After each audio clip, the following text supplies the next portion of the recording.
ও সময় সাহাবী অকলে হযরত ঈসার খান্দা তাইয়া জিকাইলা, হুজুর বেস্তি বাদশাহীর মাঝে সকল তাকি বড় খেয়ে তেও ঈসা এক হুরুথারে ডাকিয়া আনিয়া তারার মাঝে উবা করাই কইলা, আমি তোমরারে হাসাও কইরাম, তোমরা যদি মন ফিরাইয়া ও হুরুথার লেখা না ও তে কোনো মনতেও বেস্তি বাদশাহী থামাইতাই পারতায় নাই। যে জনে নিজরে ও হুরুথার লেখান হুরু মনে করে বেস্তি বাদশাহীত হেউ সকল তাকি দামি। আর যে জনে আমার লাগি ও হুরুথার লেখান কোনো সাবাল রে কবুল করে হে আমারেও কবুল করে। শুনো, আমার তরিকার ও হুরুমুরু একজন রে যে গিয়ে গুনার ফতে টানিয়া নেয়, ওগুর লাগি আরো বালা হইল নে ওগুর গলাত ফাতর বান্ধিয়া দরিয়াত ফালাই দেওয়া। হায় রে দুনিয়া, গুনার ফতে নেওয়ার লাগে তোমার মাঝে কত উস্কানি আছে। উস্কানি তো আইবও আইব, ওইলে লান্নত হও জনের উপরে যে গিয়ে গুনা খরানির লাগে উস্কানি দেয়। তোমার আত বা ফাও যদি তোমারে গুনার ফতে টানে তে ই আত ফাও খাটিয়া ফালাই দেও।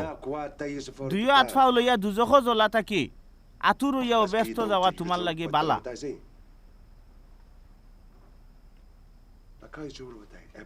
তোমার চৌকে যদি তোমারে গুনার ফতে টানে সেই চৌক তুলিয়া ফালাই দেও। দুইও চৌক লইয়া দুজখ জ্বলা থাকি খানা হইয়াও আখের ফাওয়া তোমার লাগে বালা। শুনো, আমি কইরাম তোমরা ও হুরুতাল্লা খান কোনো সাবালরেও এলামি করিও না। তারার ফিরিস্তা হলে ব্যস্তর মাঝে হর হামেশা আমার বেস্তি বাপ আল্লাহ পাকর মুখ দেখরা। জাননি যারা বেফতে গেছে গি এরারে বাঁচানির লাগিও আমি বিনা দম এই দুনিয়া তাইছি।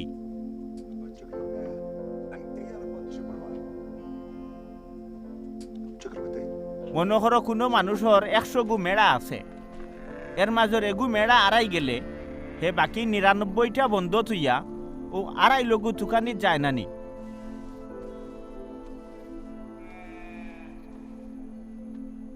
আমি তোমরারে হাসাও হইরাম, হে যদি একটা তুকাইয়া ফায় তে যে 99 গু আরছিল না ওগুন থইয়া যেগু আরি গেছিল ওগুর লাগিও হে খুব খুশি বাসি করে। ঠিক ওলা খান তোমরার বেস্তি বাপ আল্লাহ চাইন না ও হুরুতাইন তোর মাজুরি এগু হুরুতা ও বিনাশক। তোমার কোনো বাইয়ে যদি তোমার কাছে দোষ করিলায় তে হে যেবলা নিরালায় থাকে ও সময় তুমি একলা গিয়া তারে বুঝাইও। তোমার বুঝ যদি মানিলায় তে ও বাইর লগে তোমার বাইয়ালি বাঁচাই লিলায়। ওইলে হে যদি তোমার বুঝ না মানে তে আরো 2-1 মাজর মানুষ লইয়া যাইও গিয়া তারার সামনে তারে বুঝাইও। তেও মুসার শরীয়তর ও হুকুম ফুরা হইব 2-3 জন সাক্ষীর কথায় যে কোনো ব্যাপার ফরমা নয়। এরার বুঝো যদি হে না মানে তে তার ব্যাপারে জমাতো নালিশ দেও। জমাতর কথা যদি মানিলায় তে বালা, আর না মানলে তারে বিধর্মী বা ঘুষকুর তহসিলদার মনে করিয়া তারে তার পথে ছাড়ি দেও। আমি তোমরারে হাসা কথা কইরাম ও দুনিয়ায় তোমরা যে তারে নাজাইজ হইবাই এটা আল্লাহর দরবারও নাজাইজ হই যাব, আর তোমরা যে তারে জাইজ হইবাই আল্লাহর দরবারও এটা জাইজ হইব। শুনো, আমি তোমরারে আরো কইরাম তোমরার মাজর 2 জন যদি একমত হইয়া কোনো ব্যাপারে দোয়া করে তে আমার বেস্তি বাপ আল্লাহ ও দোয়া কবুল করবা। আমার নামে যে জায়গাত 2 বা 3 জন জমা হয় হৌ জায়গাত আমিও হাজির থাকি।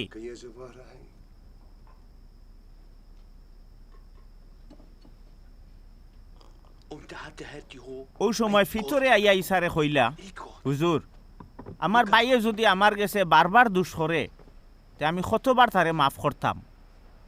7 বার নে? ইসায় কইলা খালি 7 বার নাই, আমি কইরাম তারে 70 গুণ 7 বার মাফ করিও।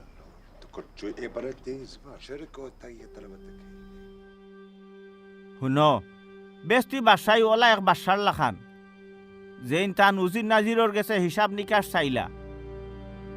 বাদশাহ হিসাব লোয়াত বইলে এরার মাজর ওলা একজন রে তান সামনে আনা হইল। বাদশাহ এর গেছে লাখ লাখ টাকা পাওনা আসলা। ও পাওনা ফিরত দিবার ক্ষমতা এর নাই।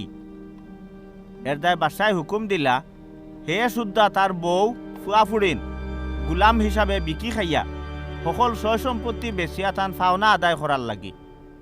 ও হুকুম শুনিয়া হে বাদশার ফাওত দরিয়া খান্দিয়া কইল, হুজুর আমারে থোড়া সুযোগ দেখা, আমি আপনার সকল ফাওনা দিলাইমু।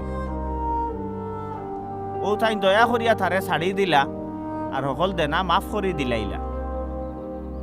বাদে হে বারে গিয়া তার লগর আরক চাকরিয়ান রে ফাইল। ও জনের কাছে হে 100 টাকা পাওনা আছিল। পাইয়া তারে গলার টিফা মারি দরিয়া কইল, ওই তুই আমার ফাওনা টেকা দে।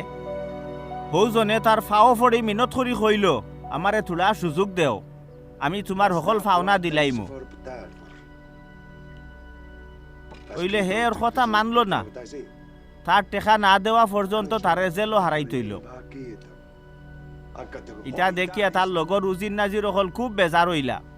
তারা গিয়া ইটা বাদশারে জানাইলা। বাদশাহ হো চাকরিয়ান রে আনাইয়া কইলা, হায় রে নাফরমান, তুমি আমারে মিনত করাই, আমি তোমার সকল দেনা মাফ করি দিলাইছিলাম। আমি জেলা তোমারে দয়া করছিলাম, তুমি ওলা তোমার লগর চাকরিয়ান রে দয়া করা উচিত আছিল নানি? বাদে বাদশাহ গুছা করিয়া তারে জেলও হারাইলা। তান ফাওনা আদায় হওয়ার আগ পর্যন্ত জেলর জল্লাদ চিফাইয়ে তারে খড়াখড়ি সাজা দিলা। ঠিক ওলাখান তোমরাও যদি তোমরার বাইরে দিল তাকি মাফ করি না দেও, তে আমার বেস্তি বাপ আল্লাহও তোমরারে ওলা সাজা দিবা।